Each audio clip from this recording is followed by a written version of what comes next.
he wrote a commentary on that. That is Mandukya Upanishad Bhashya. So, okay, that is Gaudapada. Gaudapada is a very famous name in the Advaita circle, that they take the name with very great reverence. Some of the other systems like Visishtadvaita, Dvaita, they partially accept Gaudapada. Some of the Karikas are taken, some of them are not taken. Then Gaudapada was followed by several teachers, several of his disciples. One of them, the most popular, was Govinda Bhagavat Pada. I told you in the previous class that Govinda Bhagavat Pada was the direct teacher of Shankaracharya. See, other scholars may state about themselves that they have studied the scriptures from various teachers. But Shankaracharya case, if you observe that most of the texts he studied with one single guru, that is Govinda Bhagavat Pada. And during that particular century, 8th century, 9th century, Govinda Bhagavat Pada was a very, very established, acknowledged philosopher in Advaita, that he was widely known as the practical philosopher of Advaita. And you know that Adi Shankaracharya went on foot to the base of Himalaya on foot, crossing all the deep forests, rivers, everything through the Dandakaranya. He went to the Himalaya, he met Govinda Bhagavat Pada, and after getting him into confidence, he became a very obedient disciple of Govinda Bhagavat Pada. So this is history, that Govinda Bhagavat Pada is not known as a writer of something. He is very popularly known as the teacher of Shankaracharya, that much. So the student has brought so much laurel to the teacher that the teacher is famous by the name of the student only. Because Govinda Bhagavat Pada's work is not available now. Then Govinda Bhagavat Pada, he taught almost all the Shastras to the young Adi Shankara. That Adi Shankaracharya mastered all the Shastra before he attained the age of 12. Adi Shankaracharya, as the story goes, had 4 traditional students, 4 disciples. One of them was Sureshwaracharya, Mandana Mishra. Previously, his name was Mandana Mishra. Along with Mandana Mishra, Adi Shankaracharya had Hastamalaka, Totaka. In this Sureshwaracharya means Mandana Mishra. So they were there. And the story goes like this, that Adi Shankaracharya wanted his text to be commented on by Kumarila Bhatta himself. But when he approached, Kumarila Bhatta was almost in the last day of his life, that he was going through some expiatory action. That he said, I have done wrong thing to my teacher, so I am a sinner and I would like to burn myself. That was the sincerity during those days. So Sureshwara, then Kumarila Bhatta was not in a position to write a commentary on the works of Shankaracharya. Then Kumarila Bhatta himself advised Adi Shankara to go to Sureshwaracharya, at that time Mandana Mishra. So he went to Mandana Mishra, and there he observed that the parrots in the cage of Mandana Mishra were talking Swataf Pramanyam, Parataf Pramanyam. Then Shankaracharya understood, oh, this is the house, because everybody knew that even the parrot of that house always repeats the word Swataf Pramanyam, Parataf Pramanyam, because in the house of that Mandana Mishra, every day such scholarly debates and arguments take place that even the animals and birds listen to that and repeat. That was a kind of exaggeration, but it happened. Then Adi Shankara went to him, then he had a great debate. Then Mandana Mishra became a disciple and he changed his name to Sureshwaracharya, the first Mathadhisha of Sringeri. Then Padmapada Acharya was also with Shankaracharya, and Vachaspati Mishra, the later commentator, maybe 100 years or so after Shankaracharya, Vachaspati Mishra was a big scholar, Sarvatantra Swatantra, that he got mastery over all the Shastra that he had written, almost all the Shastra. Then you have a big name in Advaita circle, Sri Harsha. Sri Harsha is such a big name that if you take the name of Sri Harsha, you remember Khandana Khanda Khadya. That is a very high text in Indian dialectics, the way of debating. So Sri Harsha's Khandana Khanda Khadya is known as a very tough text. Then followed by,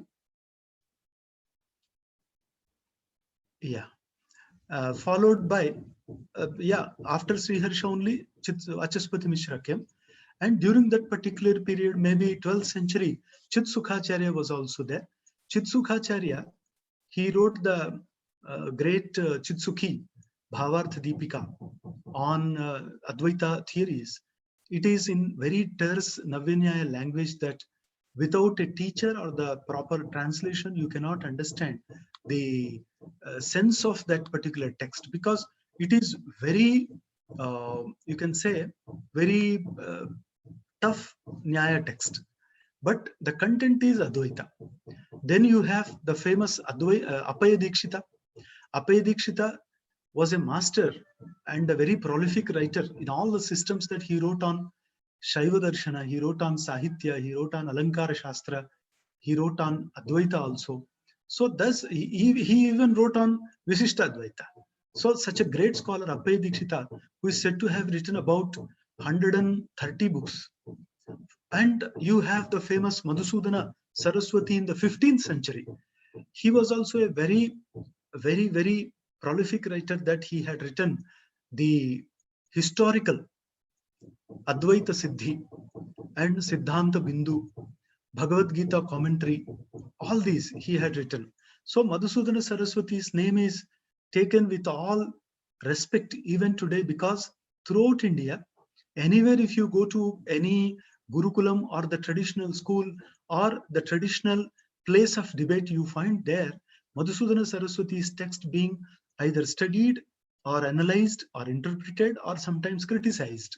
Because in the Dvaita circle, you find that they also invite the Advaiti, and they naturally put forth their own argument, and the other Advaiti is expected to put forth the argument from the side of Madhusudana Saraswati. So thus the argument goes on, and following their own teachers, they argue and they discuss the matters in a very subtle manner.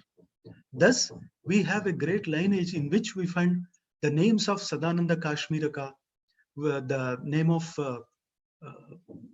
Dharmaraja Adhvarindra, and many other.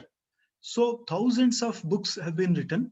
Very few are original, like Nrsimhashrama Saraswati, Advaita Deepika, then Naishkarmi Siddhi of Sureshwaracharya, then Sarvajñatma Muni, Sankshepa Shariraka. So these are all original, but other texts are only some, you can say, some tutorial workbook, that's all. That means they are only some kind of guide in the philosophy of Advaita, with the help of which you can get some idea of Advaita, like Vedanta Sara, Vedanta Muktavali, Vedanta Sangraha, Vedanta Artha Sangraha. So many have been written. But you can understand that not much original has been added to the Advaita ideology in those books, that you should keep in mind. But the original names I have taken here, that they are very original. If you study their books, starting with Gaudapada, if you study their books, you can get a very good understanding of the Advaita philosophy. But you should not forget that Adi Shankaracharya's Prasthanatraya Bhashya, that means he had written commentary on Upanishads, that means major 11 Upanishad, Bhagavad Gita, Brahma Sutra. So generally, traditionally, it is held that a person who studies all the Prasthanatraya Bhashya gets a very clear understanding of Adi Shankaracharya's ideology. And if he fails in getting that, or if some doubts are remaining, then he can go to the commentaries like Panchapadika, Sankshepa Shariraka, Apaya Dikshita's works, and Vachaspati Mishra Bhamati. and Kalpataru, Parimala. So all these books actually stand us in good stead, especially when we try to understand the Advaita ideology, especially the Kevala Advaita. Next, please.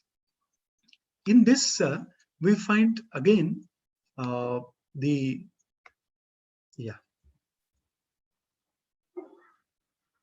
yeah, you find here the Vedanta. First, you understand that Vedanta means the last part of Veda, not physically, last part in the sense, the essence of Vedanta, that is Veda Anta, where you find the total summum bonum, the essence, the rasa squeezed, that is Vedanta. So you know Veda, this is Vedanta. What is the relation between Veda and Vedanta? Veda means knowledge. Vedanta is the culminating point of knowledge, that is Vedanta. What is Vedanta? That we will see through the eyes of the great philosophers. Now, all the Vedanta have the same three things to discuss and finalize and form theories also. The three things are Brahma, Jiva, Jagat. So what confounds a thinker is the existence here that confounds him. How? Because we look around big earth, we look up vast ocean-like sky, and there vast luminaries in the form of the terrestrial bodies like the sun, moon, planets, stars. In the dark night, we find a very vast ocean spread in the sky. And we get naturally either fascinated by the beauty or tempted to know the origin. So the people who had thought of getting some answer for that became either scientists or philosophers, because everybody has the same curiosity to know the existence of his own self and the universe. What is the relation? How am I here in the body? What is my relation with the world there? And why do I come here and leave the body without my acceptance? Even if I don't wish, I will have to leave the body. Then who is actually regulating all this? So these are the common questions that pester the thinking mind. So Brahma, Jiva, Jagat. Brahma is the cosmic reality. Jiva is the individual self who is talking, who is experiencing, who is listening, who is understanding, who is making all the activities. So he is the Jiva. Then Jagat. Where do we start from? Jagat is the world. Yes, I look around, I find everything around. This is the Jagat. Okay. That is the world around, the physical. But I am here. Somebody is speaking. Something is going on in the brain. Some neuron bombardment is going on. The neuron supply, mild electric charge is going on. And the dendrites, they are actually passing on the information to the next neuron through the dendrites.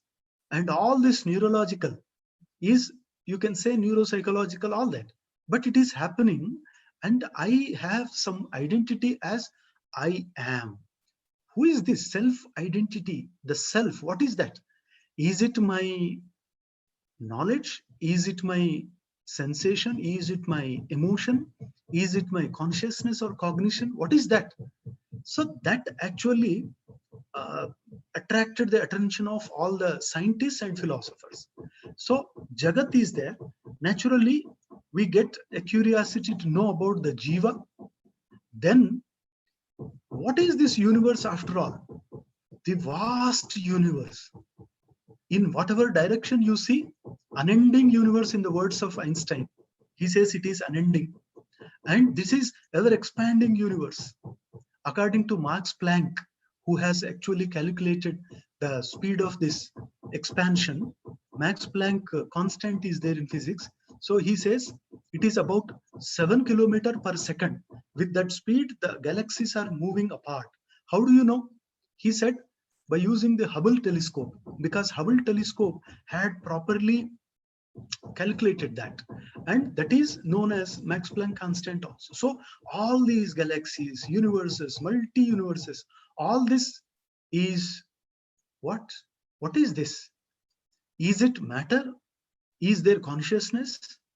Then what is the relation between these two, consciousness and matter?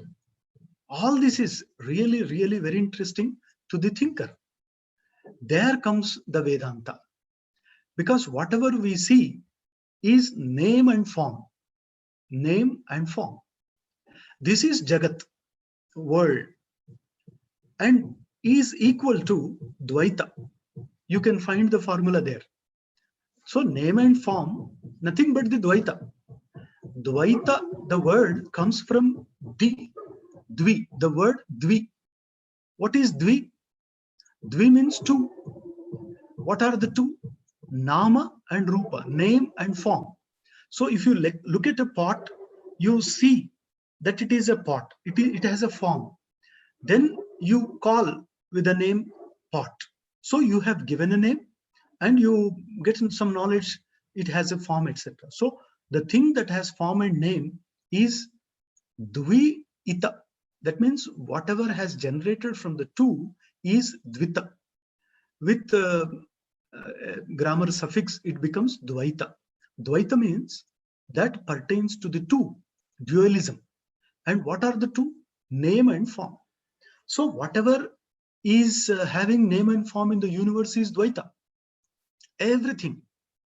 Now you may say God also has a name and form. You have given. But the Veda says he doesn't have any name and form. That is the different thing according to Kevaladvaita. So Kevaladvaita observes that according to the Kevaladvaita of Shankaracharya, name and form, this is Dvaita. And there is some reality where name and form are totally rejected. Therefore, it is Advaita. Because that which is not Dvaita is Advaita. Means negation, rejection. So rejecting the Dvaita is Advaita. Then we ask the Advaita thinker, if Dvaita is dualism, what do you want to say with the word Advaita? Does it relate or refer to any single entity? Then Advaita says that it is the Brahman alone. Now, in the equation, we have found that name and form on one side, Advaita on the other side. In between, you have found the Dvaita, a term. Now, name and form are to be rejected. Then whatever remains is the Advaita. What is that? That is Brahma. Now, in the above image, you find that there are three: Brahma, Jiva, Jagat. Jagat, if it is Namarupa, name and form, Brahma, if it is Advaita, then where do you put the Jiva? Have you not found any proper place of accommodation for Jiva?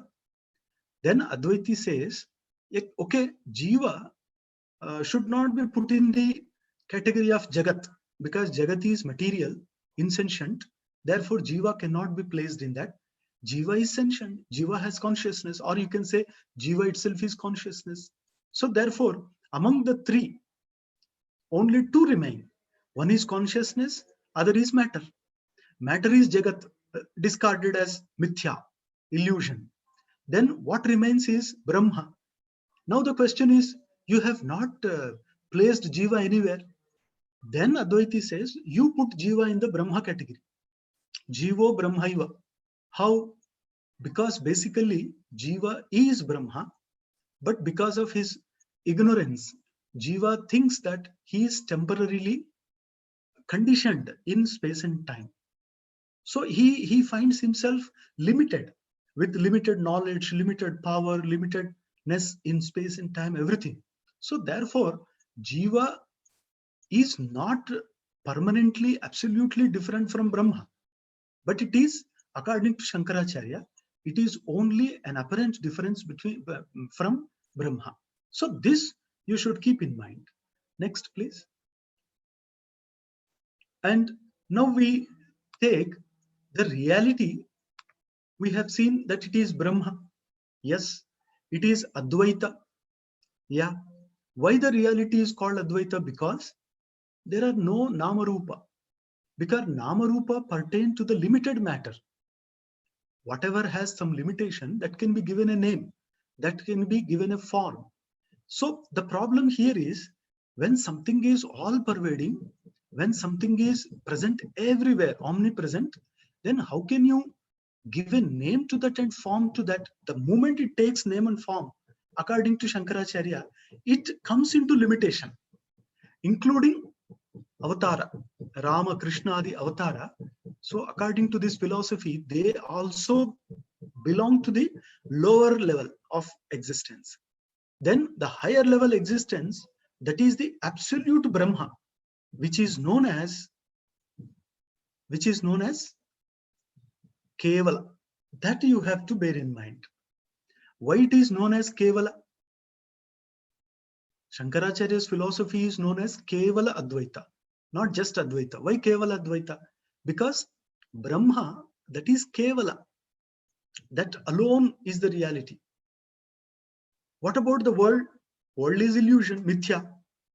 What about Jiva? Jiva is Brahma. So what remains ultimately? Brahma. So Brahma is the lone reality.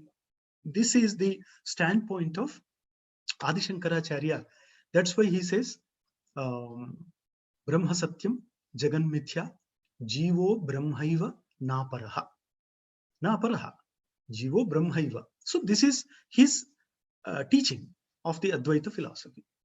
Now, what is the base? So where does he get the inspiration from? He gets all this inspiration from the Upanishads, Bhagavad Gita, and he quotes very profusely from all these texts to substantiate his standpoint, saying that Ekameva Dvitiyam Brahma Neha Nanasti Kinchana Mrityosa Mrityumapnoti. Then Ato Anyad Artham Dvitiyadvai Bhayam Bhavati. So many sentences. If you study his text, you will be so overwhelmed by his prudence, by his scholarship, that Shankaracharya is really a great scholar that the other systems also accept. They may have philosophical difference. See, Bhagavad Ramanujacharya, Madhvacharya, Vallabhacharya may not accept the philosophical ideology of Shankaracharya, but as a person, as a scholar, they accept. So they say, even when I meet the scholars of Vishishtadvaita and Dvaita, they say Shankaracharya is a great scholar, no doubt, but his philosophy is not acceptable to us because our teachers have a different understanding. So that tradition is different. But Shankaracharya is a great scholar for the reason that he had taken all the necessary material from his predecessors and totally formulated and processed all the matter, and he has presented all that material in a very coherent and logical manner in his bhashya, that you study his bhashya and you will definitely be fascinated by the linguistic beauty and the logical profundity of his bhashya that is really there. And this bhashya of Shankaracharya that presents the Kevala Brahma, and other things are to be discarded. But people naturally ask him, how can you say the world mithya? This world is mithya. So people naturally do not accept immediately. They naturally argue. How can you say that the world is mithya? What is your understanding of mithya, etc.? So for that, Shankaracharya has given some hint, and later writers have thoroughly developed his ideas into theories. So thus we have a very gigantic literature before us, a colossal literature before us, that we can get a very finer understanding of the Kevaladvaita. In this, the Brahma, that which is Kevala, that is understood with three characteristics. Chit, Sat, Ananda. Sat, Chit, Ananda. Yesterday also we have seen. Sat, Chit, Ananda. Now, Brahma is Sat. First thing, Brahma is Sat. Then Chit. Why? So first thing is, Brahma is existence, he says. And second, Brahma is consciousness. Brahma is bliss. Here, Bhagavad Ramanuja differs. He says Brahma is this, because when he was studying under Yadava Prakash also, Bhagavad Ramanuja, when he was just a 12-year-old boy, he had argued with his teacher that this is not correct and this does not carry the purport of the Upanishads, because Upanishads want to tell us something and you are explaining something. Then Yadav Prakasha told him that I am repeating the Bhashya of Shankara. Then he said, in that case, Shankaracharya's Bhashya cannot be followed thoroughly. I have my own explanation and interpretation of this. Then he has provided his own interpretation. Later, maybe after the age of 70, he started writing Bhashya, and till the age of 90 or 100, he went on writing.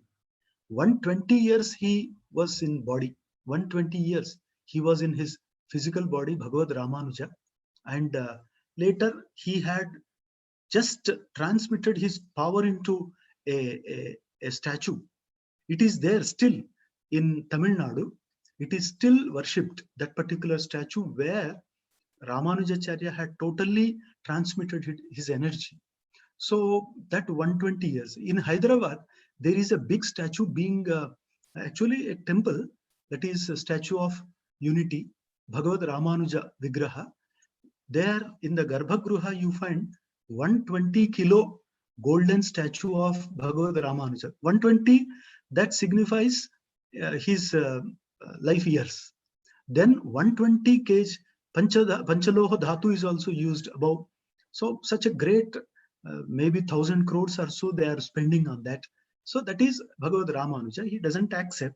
Similarly, other.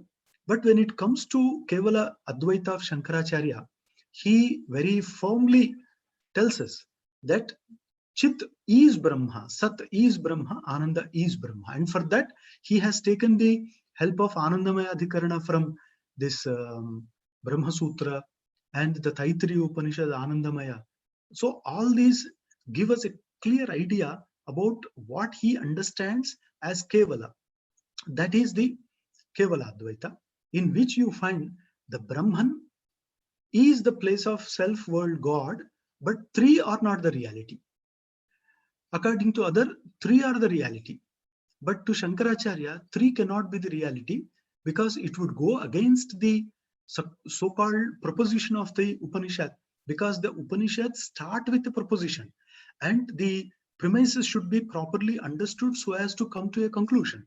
And the conclusion is derived after processing all the data provided in the premise. So there Shankaracharya says that if at all Ekameva Advitiyam Brahma is the conclusion, then you have to understand the relative existence of the other two also. Next, please. Now, when it comes to the three realities with their relative existence, we find that Brahma is there. According to Shankaracharya, Brahma Satyam. Then, yeah, Brahma Satyam, okay, we have not seen Brahma. We get an idea of the Brahma from the scriptures only, but still we believe that the Brahman is real. Okay. Then what is this Jiva? Shankaracharya says Jivaha Brahmaiva. But we know, we don't know Brahma, but we know the Jiva. Because as Shankaracharya says in the 13th chapter Bhashya of Bhagavad Gita, Nahi kaschit nahamasmiti bruyat. Atmanaha astitvam nirakuryat, he says. So nobody can say that I am not here. That will be a lie. But everybody knows that I am here, I am so and so, I am maybe the body, I may be the senses or the intellect, etc. So there, everybody has an idea of the individual self, but that idea is wrong according to the scriptures. That is the problem. And here the yeah, please. So then if everybody has an idea of the Atma, yeah, we have got the slide back. Okay. So today Srinivas sir is not there, some hiccups. Now we see here that the individual self, we all have some idea of the individual self, but is our idea true or false? Is our idea authentic or not? Then the Shastras explain to us, just as the Tataf Pratyak Chetana Dhigamaha, etc., they would like to take us to a different dimension of the self that some of us really go there. That individual self, according to Shankaracharya, is to be included in the Brahma itself. Then from 3, now you have come to 2. One is Brahma, other is Jagat, because Jiva you have put into the Brahma. What about the Jagat?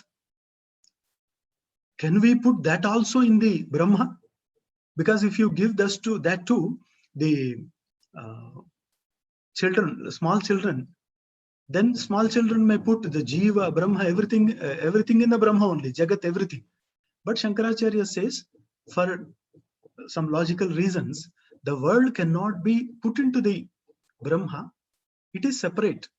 But separate means then Advaita is totally disputed. Because if you say Ekameva Advitiyam, Advaita, and if you say the world belongs to different category, then you have accepted Dvaita.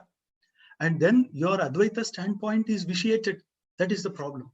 And Shankaracharya explains that world is not like Jiva that can be put in the Brahma. World is Mithya, Jagan Mithya.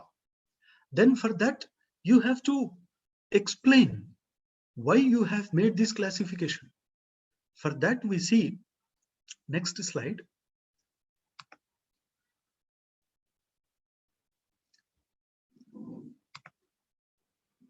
Next slide.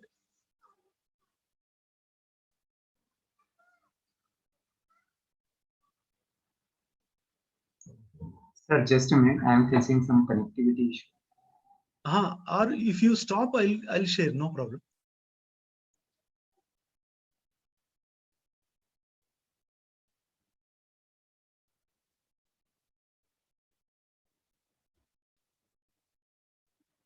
Yeah, sorry for the interruption.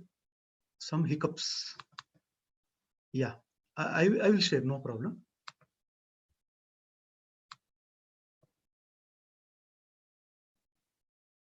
Yeah, luckily I have kept it ready.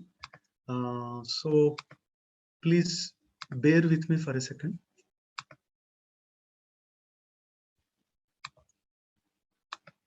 Yeah, I think now you can see the slide. The existence is differently understood by Shankaracharya and has been explained in his Bhashya, that he wants to put on the basis of the scriptures that the Brahman should be placed in the absolute category, where you find the absolute. You find such thing in the existentialism of Immanuel Kant.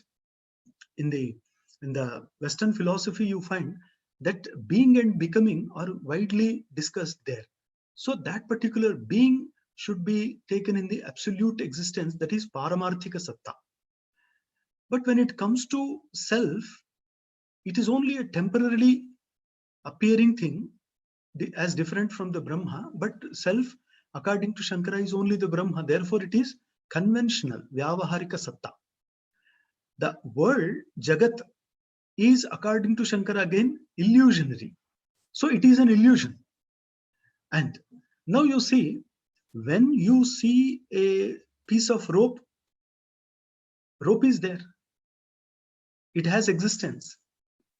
And even after 2 days also, you see the rope and understand that it is rope. So it is not rejected.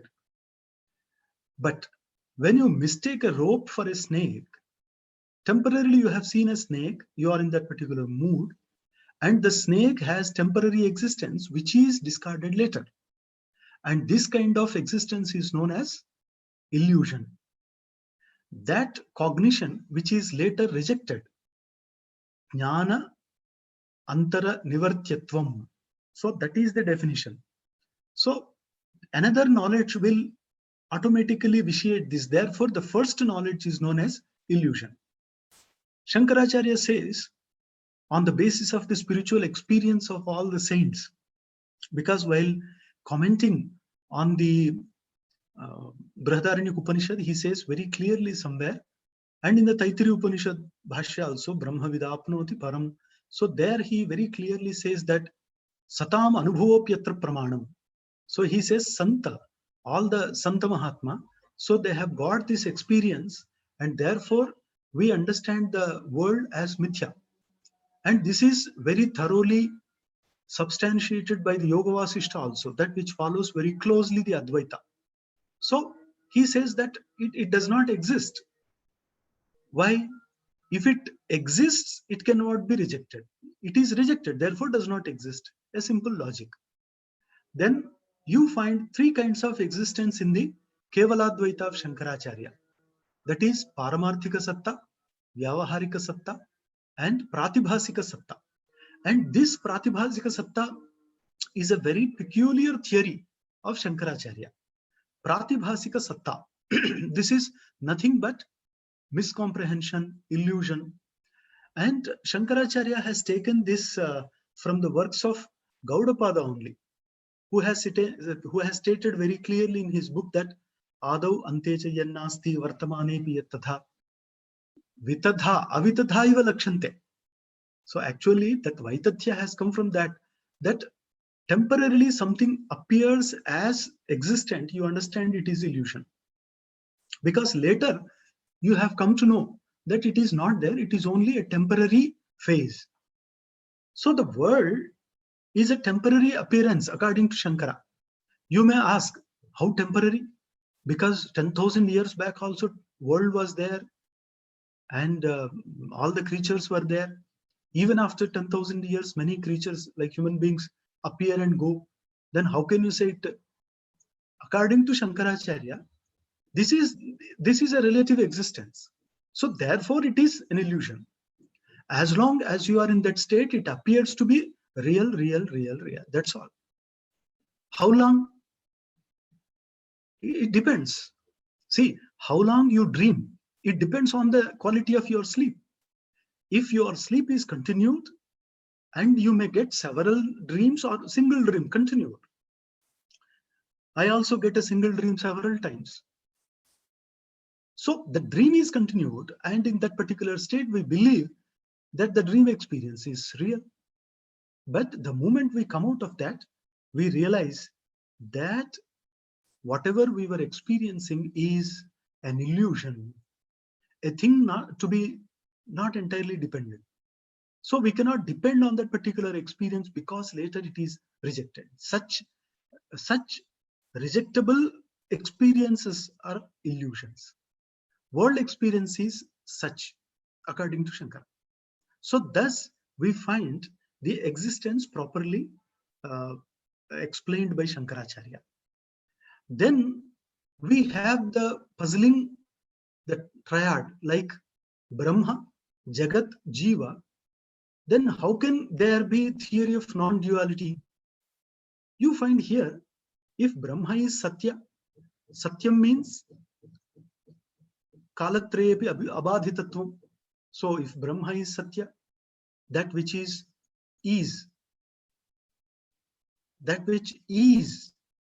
then what about that which becomes, according to Immanuel Kant? The problem is becoming.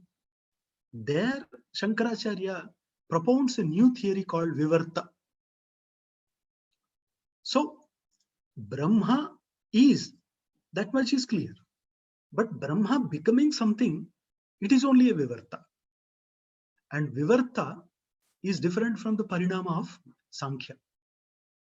So the Jagan Mithya, if you take this particular standpoint of, automatically you take that Vivarta. Because both you cannot carry on. Like Jagat Satya and Vivarta, not possible. Once you take Vivarta, automatically Jagat becomes Mithya. And for that, Drushti Srushtivada also proposed by the Advaita thinkers. And here, what is Jiva? Who is that? I told you, Jivaha Brahmaiva. How? Because they say that as long as there is some condition, some existence in limitation is known as Jiva. But absolutely it is not the limited one. It is unlimited reality. And that is Brahma only. And even Aravinda Ghosh says in his Integral Yoga, this is the human debt that we have to put on the garb of the creator. So here also, Shankaracharya believes that the Jiva has to be uplifted. He has to come out of all the shackles of his psychological limitations. Then only he can think of becoming Brahma. And this becoming is totally supported in the Upanishads with the statements like Brahmavid Brahmaiva Bhavati, Brahmaiva Napara, etc. And even Brahma Bhavascha Mokshaha. So all these sentences do support the theory that Jiva is Brahma. This is Shankara's understanding. Now, yeah. Here we have two. That the Brahma is there, that is absolute. The Jiva is there, temporary. We say that is temporary. Now the problem is, if, just a second.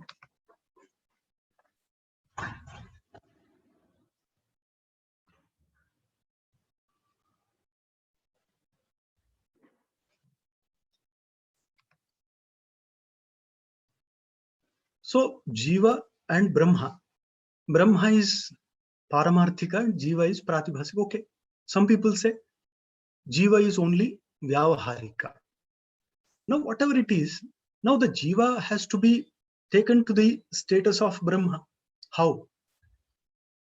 So, intellectually, we can understand that the eligible student approaches a right teacher, and the teacher, with all the vigor and rigor, teaches Tattvamasi, as we find in the 6th chapter of the Chandogya Upanishad. Tattvamasi. This is one of the Mahavakya. You know, in the previous classes also I discussed this Mahavakya. So Tattvamasi Shankaracharya has taken as one of the Mahavakya from the Samaveda. This Tattvamasi, the teacher teaches, Tvam Tadasi, you are verily that art thou, you are that. You means the one who is receiving the instruction. That means that which is to be reached, Prapya. And you can see in the image that the child is playing and enjoying, but it is his own reflection in the mirror. So he is thinking that there is another boy and enjoying. Most of the animals also do the same thing, that if you place a mirror, big mirror in the forest and allow the wild beasts to get closer to the mirror, you observe that most of the animals, they get totally alert and respond.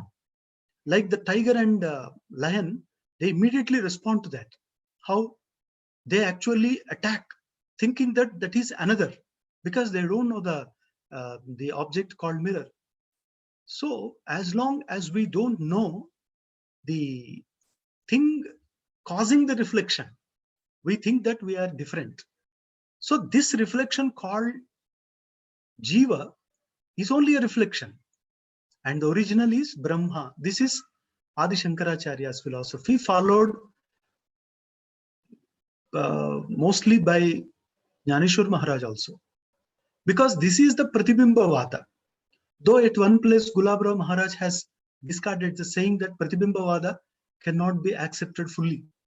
But this is the Pratibimba, that the Brahma is the Bimba. But Apaya Dikshitendra explains that among the Advaita thinkers also, all do not accept that the Brahma is Bimba. He says Brahma is not Bimba. Ishvara is the Bimba. Some say, no, Ishvara is also Pratibimba. Then there are some logical problems. And thus new theories have evolved. Now, Tattvamasi, he got from the teacher. Then that particular student goes and really he leaves the worldly activities and sits somewhere in solitude, in loneliness. And there he tries to get the experience of Brahman, because it is not something to be understood. It is not something to be just mentally understood. It is to be realized. That is the problem. Sorry, there is a lot of different disturbance today. Some work is going on and there is a dog.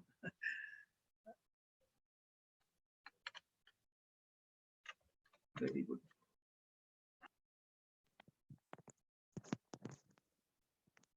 So the student goes to a lonely place and puts himself to rigorous practice of spiritual life.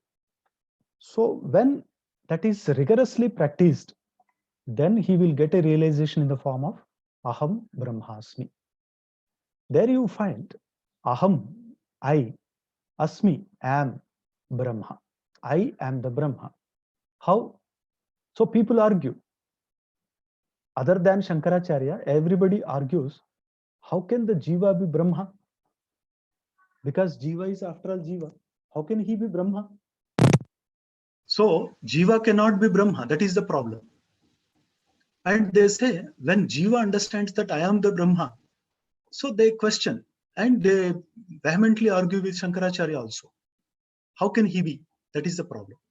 And in the Taittiriya Upanishad, somewhere you come across when somebody says, Adi Shankaracharya, that you have so many opponents, so many Dvaita scholars arguing against. Shankaracharya says, Mam Bahu Pratipakshinam Atha Etadeva me Swasti Ayanam. He says, oh, you say that I have so many opponents? Very fine. I will now argue because that is my strength, he says. So that is the experience side of that Aham Brahmasmi. And these two are the most important Mahavakya in the Vedanta. Yeah. Yeah. Now when it comes to the Jiva, now I have told you that there is Pratibimba Vada also.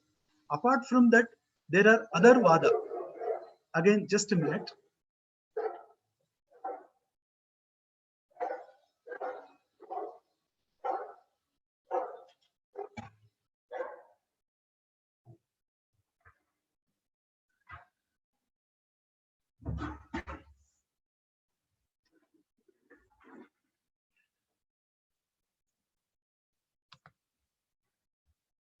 So one Pratibimba Vada I have told you. There are other Vada also, like Avacheda Vada. So these are all found scattered in all the major texts of Advaita, like Advaita Deepika, Advaita Siddhi, then Siddhanta Bindu, Veda, the Siddhanta Lesha Sangraha, and all this. So some people say that Jiva is the limited consciousness called Brahma. Some say it is only a resemblance of Brahma. Some say the reflection of Brahma. Some say it is only an apparent appearance of Brahma. Some say it is only a portion of Brahma.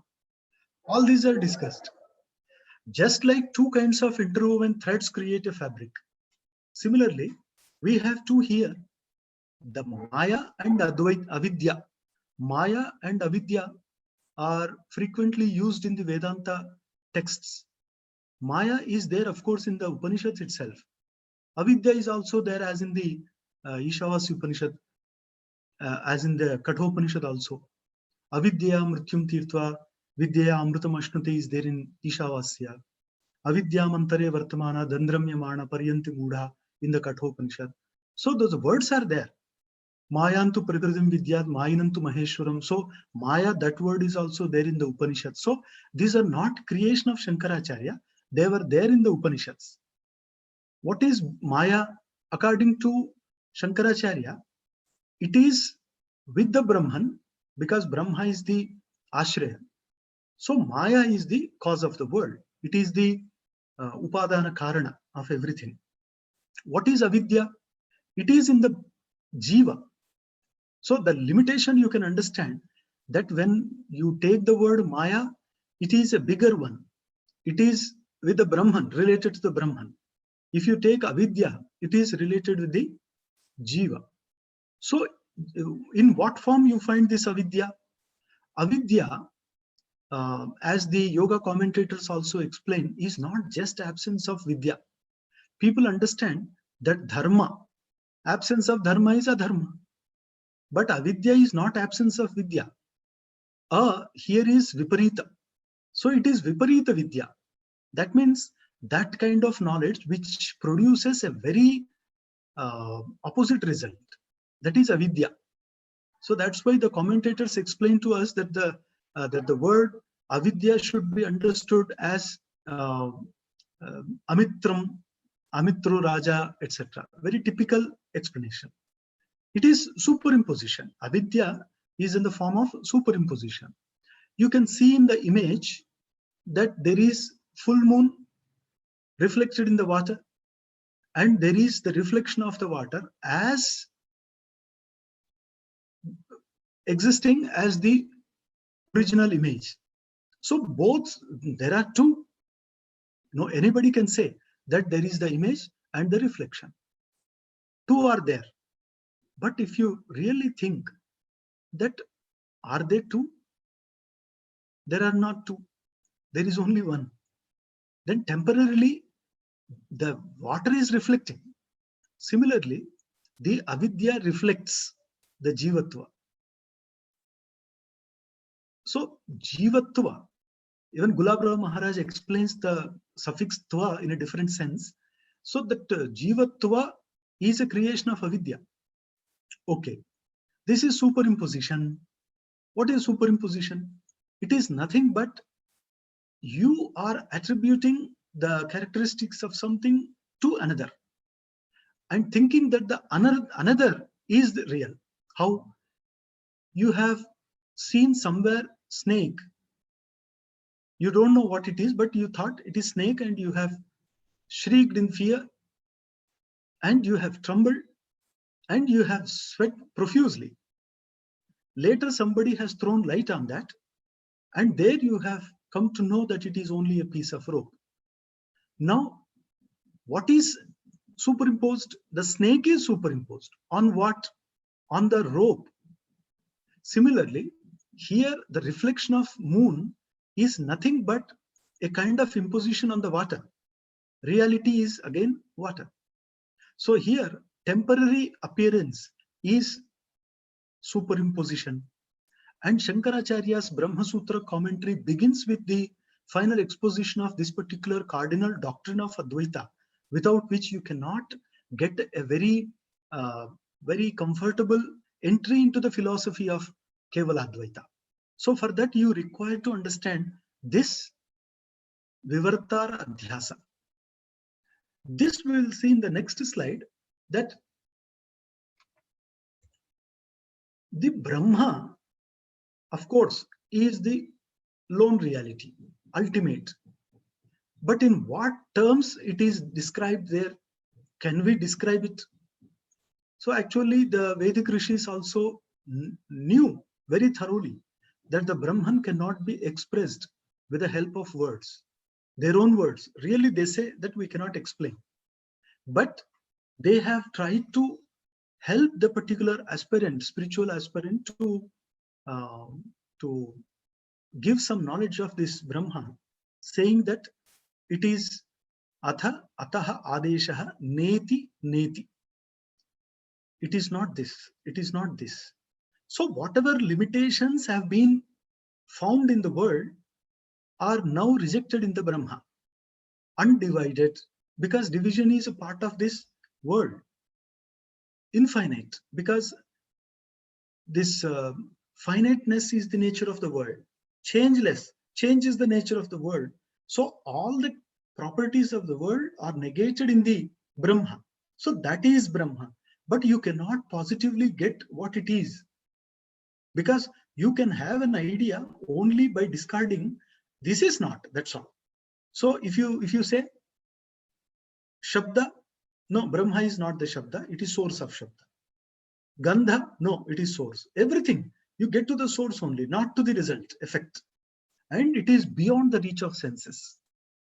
So it is beyond the reach of senses. That means we cannot see, we cannot smell, we cannot taste, we cannot touch. And if at all, if a person feels that, no, I can see Brahma, I can touch, I can smell, etc., then Shankaracharya says it is your hallucination. That is intense imagination that you have got, the hallucination, that's all. Other people don't accept it. So thus the Brahma has been explained in the terms of, in the negative terms only. Why? because Brahman cannot be fully expressed with the positive terms. Then you may argue that Satyam Jnanam Anantam Brahma, they have given the positive. Then how can you say that there are no positive terms at all? Then for that, our people say that the positive, that means the words which appear to be positive, they are actually not positive. What are they? They are actually negative only. Because Satyam appears in the Upanishad, but it is Asatya Vyavritti. Similarly, Achit Vyavritti, Dukkha Vyavritti. So everywhere we understand in that sense, therefore negative terms are only there. Adha Ataha Adeshaha Neti Neti. Of course, Bhagavad Ramanujacharya has got different interpretation of the same statement. He says no need to go for that. You can interpret that differently also. So that is the beauty of Sri Bhashyam, that is Bhagavad Ramanuja. Next we have the perplexing, the paradigm is we have two things in the world. One is the observing factor and the other is the observed one. So I see something, I am there and there is something to be seen. Now the problem is both are real or only one. If only one is real, what is that? Then Charvaka says, oh, it is very clearly object, because Jagat is Satyam. There is no Atma as subject. But the Vedanta system, according to Shankara, says that the subject is real, not object.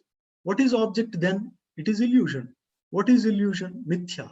What is Mithya? Superimposed entity which appears temporarily and can get discarded later by another knowledge.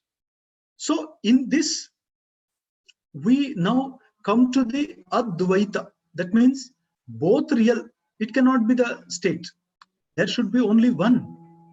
Then if subject is real or the drashta is real, then the Drushya world, is it Mithya? Yes. How do you say? They say such things are appearing every time, everywhere in the universe. Such things are Vivarta or Mithya. You see a mirage in Telugu, Endamavi. So there, all of a sudden there appears water, especially in the summer season on the road, that the silicon that reflects the sun rays and it appears as the water. And we approach, even the animals approach, but ultimately they feel that they are cheated and they don't find the water there. That's why it is Mrugajala. Vishwahe Mrugajala Jaya Rashmistava Dise. Jnaneshwar Maharaj says in Jnaneshwari. So that is that. So this is ultimately a mirage, a temporary appearance. Later it is discarded. It is there. It is superimposition. It is Vivarta. Then we see sometimes the clouds in different shapes like a duckling, etc. And we look at the sky and find different shapes temporarily, like the Fata Morgana. So these are all the apparent appearances like Vivarta. And Shankaracharya bases his theory on this. And on the dream experience also. He says, whatever temporary experience we get, that is Mithya, Mithya, Mithya. Dream experience, Mithya. World experience is also Mithya. Then you may argue that dream experience we can understand because next day I wake up and I find myself the same person, but the dream experience can be rejected. Okay. But how can you say that the world is Mithya? Because throughout my life, I am experiencing the same world. My relations, my contacts, my property, everything is the same. But Shankaracharya says that you have not got the Brahma realization. That's why you believe that it is all real. Once you get that, then all this will not become real. How? You observe the life of Jnaneshwar Maharaj. When he had all the chance to establish a big organization and make himself so popular, he did not do that. He preferred a very saintly life, always in meditation. That is Jnaneshwar Maharaj.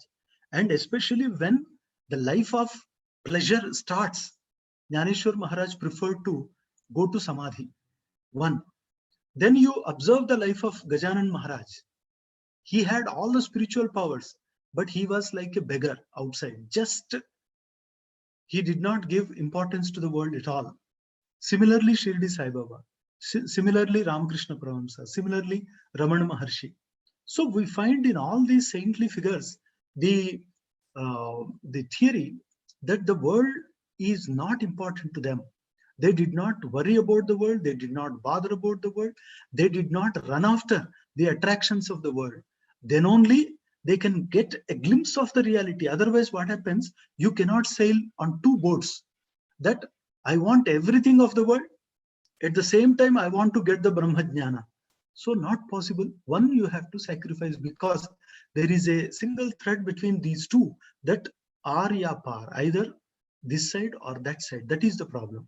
And some very strong minds prefer the other side of that, and they become saints. On the other side, we have parinama. Parinama means when milk turns into curd, it is actually parinama. Parinama means a true, real change. It is opposite to the vivarta. Vivarta means only an appearance. Parinama means real change. So there is difference between the two. This we should keep in mind. And here you see the adhyasa. What is adhyasa? We have seen that mistaking one for another. Atasmin tad buddhi. Like there is some snake appearing as rope, or rope as appearing as snake. Yes, both are possible. Then there is some bird. On one side it appears as bird, on the other side it appears as some rabbit. And there are two faces. But if you just observe, all of a sudden you get that it is only a kind of lamp or something. These are all adhyasa. That means this is, of course, the optical illusion, an example of the optical illusion. But there are other illusions also, may not be optical always.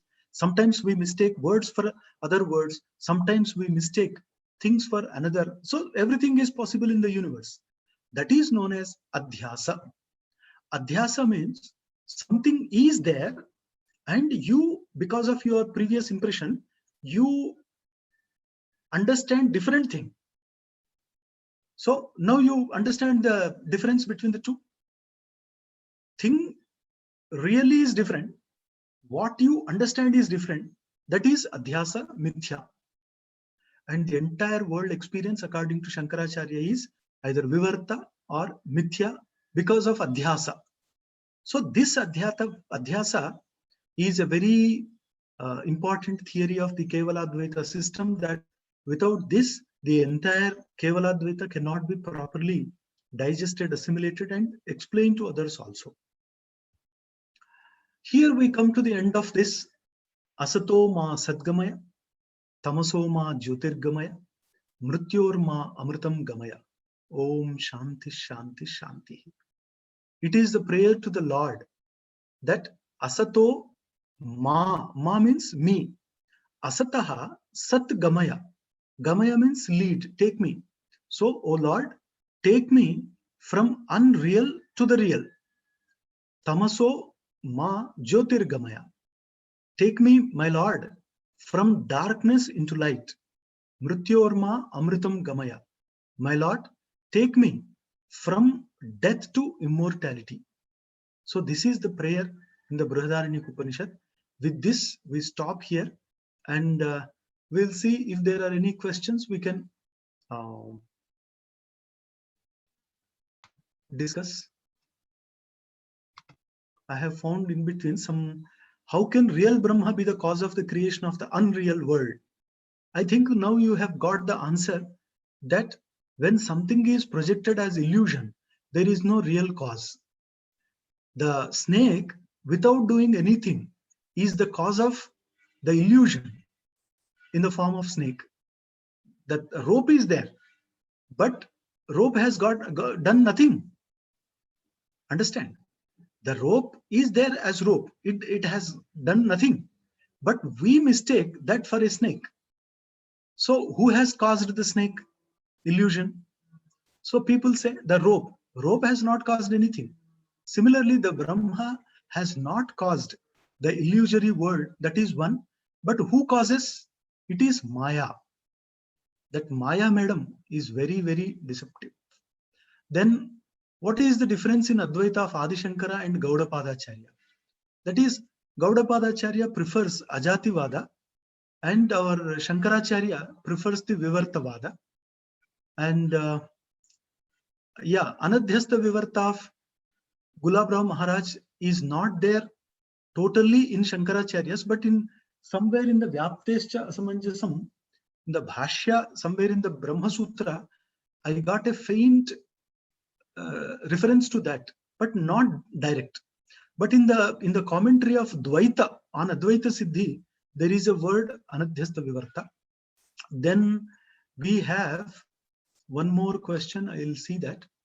The dog also wants to know about Brahma Jnana. Yeah, the dog also wants to know about Brahma Jnana. Yeah, I'm a human being. I don't know. Dogs know that. I don't know. So it is said Brahman is also an object. Yeah, that is the philosophy of other systems, that Brahma is there everywhere as the all pervading. Then if Brahma is there, then how can you say that the other is there? So that's why Shankaracharya says it is the Brahma only. When Brahma is Satya, then how world can created by him Mithya? So if Brahma has created, then you can ask the question, but Brahma has not created.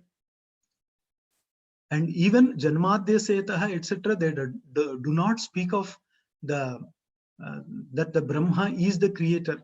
They say Brahma in the limited sense. That means Sopadhika, Upadhi Sahita.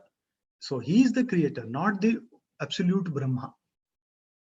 And Atmava Avagra Asit, Aitareya Upanishad. Yeah. World is very complicated. How we understand? Please explain. Shankaracharya is propounder of Kevaladvaita and this is real, that on one side he is a very strong logician, but on the other side he is a very good poet also.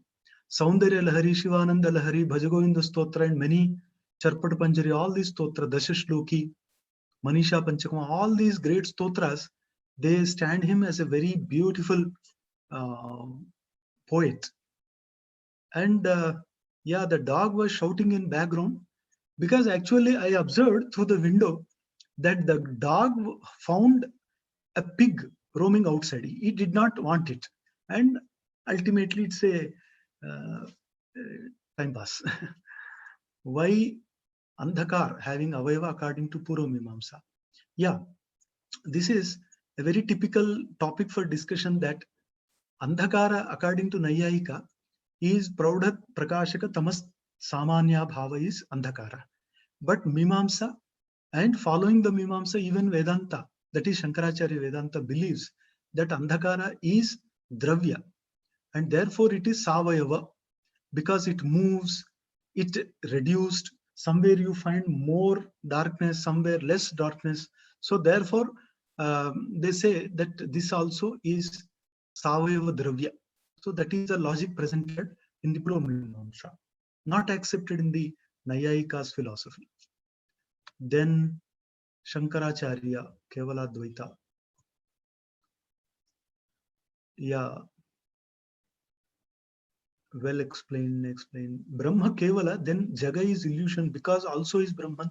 Yeah, this question is not clear. Brahman Kevala, then Jaga is illusion because also is Brahman. Sorry, I did not understand. But thanks to Haripriya Madam, blessed to be part of your program. So thank you, blessed with your presence.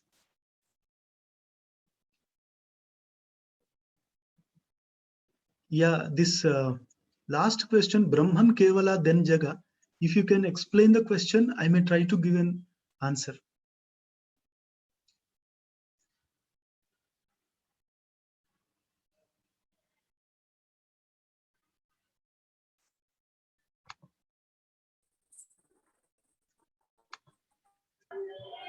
Sir?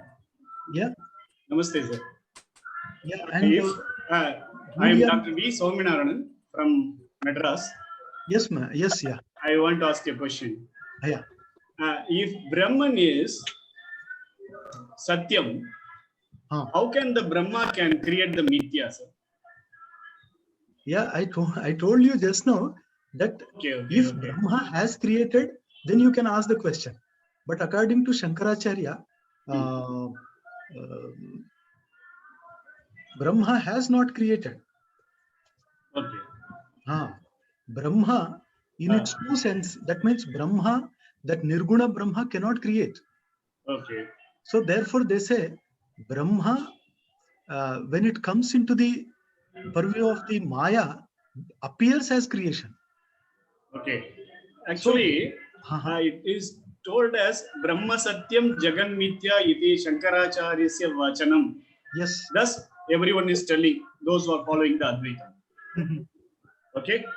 Yeah. So, if Brahma Satyam, so it is reality. Brahma means reality. Brahma only created all the universe, no? According to Vedanta or Veda. Yeah, that's what I have been trying to explain. That Brahma, as pure Brahma, does not create. Because there is no creation at all. Even according to Gaudapada, according to Shankaracharya, it is Ajativada.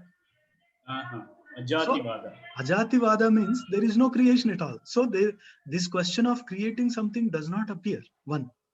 And second thing, if you refer to the apparent creation, then you can say that the Brahma, which comes close to the Maya, appears to be a creator. Understand? It is, the creation is from the viewpoint of the Jiva, not from Brahma. Okay, thank you. It's like, I'll give you one example, that if you see, there is mirage. On the road, you find the water reflected. That is, you see that there is water. And as you get closer, the water disappears. It's not there. Now, sun and yourself, you see the mirage, or the sun also sees the mirage?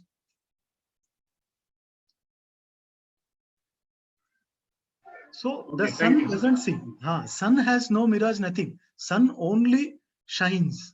And the individual see the mirage there. Similarly, the individual see the world, not the Brahma. So from the viewpoint of Brahma, there is no creation at all. This is the theory of Gaudapadacharya, Shankaracharya. Srushti, that thing is not there. And this basic question, that if Brahma is Satya, how can he create the Mithya Jagat? He doesn't create at all. That is the theory. Then Srushti appears, and whatever appears temporarily is Mithya. Therefore, Jagat Mithya. So this logic you can apply. Sir, what is the period of Kapila Muni? Kapila Muni, we have 2-3 Kapila Muni. One is in the Bhagavata. Bhagavata, there is mention of Kapila Devahuti Samvada, there is Kapila Maharshi.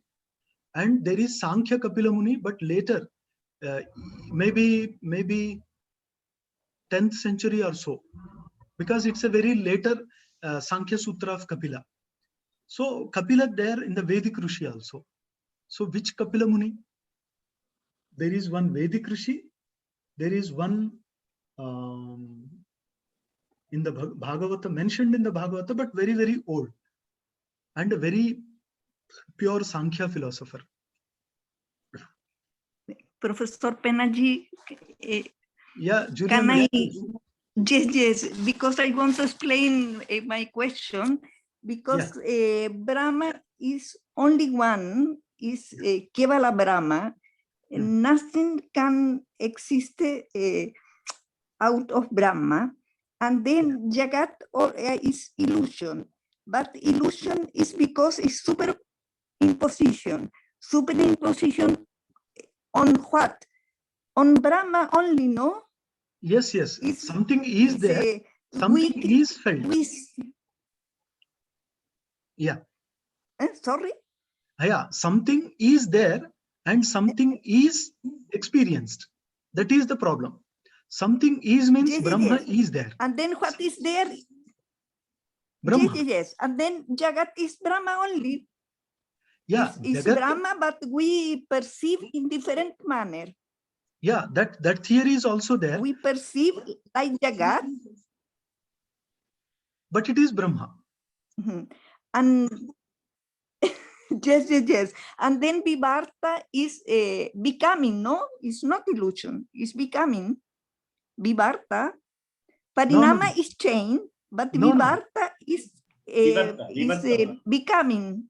Vivarta is not becoming, because becoming No? means not physical, because nothing becomes. The rope does not become a snake. So there is no becoming. Oh, okay, okay. Yeah. Okay, illusion only. Illusion. Okay, thank you so much. Yeah. Yes, yes. Thank Yeah. you. Namaste. Namaste. Syadvada is about Advaita Vedanta. The question is not clear, but still I try to get it. Theory of relativity you can apply to the Syadvada, but Advaita is very clear. There are no several options. There is no only one option as Brahma. So therefore, as such, the Syadvada does not apply fully to the Advaita. That is there. Sir, I have one Yathartha Khyati Uh-huh. is propounded by whom, sir? Yathartha Khyati Vada iti Vedanta Shastre. Yeah. Mimamsa Vishayam va? Khyati, there is no Khyati at all. That is Prabhakara Mimamsa. And this Vishishtadvaiti, and they believe that Khyati is there. And our people, that is Advaita, Anirvachaniya Khyati. So there are different Khyatiwada like Anirvachaniya, Akhyati, like Prabhakara, Asat Khyati, that is Vijnanavadi Bauddha, Anyadha Khyati, Nayayika, and one branch of that is Yathartha Khyati. Is the Anyatha Khyati or Anyatha Siddhi both are same? No. Anyadha Khyati pertains to the theory of error, and Anyadha Siddhi that pertains to the theory of cause and effect. So both are different. So when you are talking about cause and effect, the cause should be Ananyadha Siddha. Anyadha Siddhi comes there. Okay. And this Yathartha Khyati is different. Khyati is theory of error. How the Jiva come into existence? Yeah, they say because of avidya, temporarily something appears as Jiva, but Jiva have not come out into existence. It is only an appearance that we have seen in one slide, like Avacheda, Pratibimba, Amsha, Abhasa. So these are all various theories about the existence of Jiva. Who is Jiva actually? But in whatever theory you find, Jiva is not something created, something came into existence. Jiva is Nitya in all the systems. So you take Dvaita, Vishishtadvaita, Advaita, or Shuddhadvaita. So the Atma is real. That is, Atma is real in the sense Atma is eternal. And as Atma it is real, not as Jiva. So slight difference. So what else? Sir, I am calling from Mumbai. Please. Sir, I have one question. Yeah. How I join the Indian Council of Philosophical and Research? I want to join Indian Council of Philosophical and Research. Okay, there is ICPR, Indian Council for Philosophical Research. That is Yes, there sir. in Delhi, and they have a website. You can contact them through their website. You can, I don't know exactly what rules they have, but you can, if they give an opportunity, you can become a member. Okay, sir. Thank you very much. Thank Yeah. you very much. Thank you. So thank you all. Take rest and see you all tomorrow. Namaste. So thank you, sir. Thank you.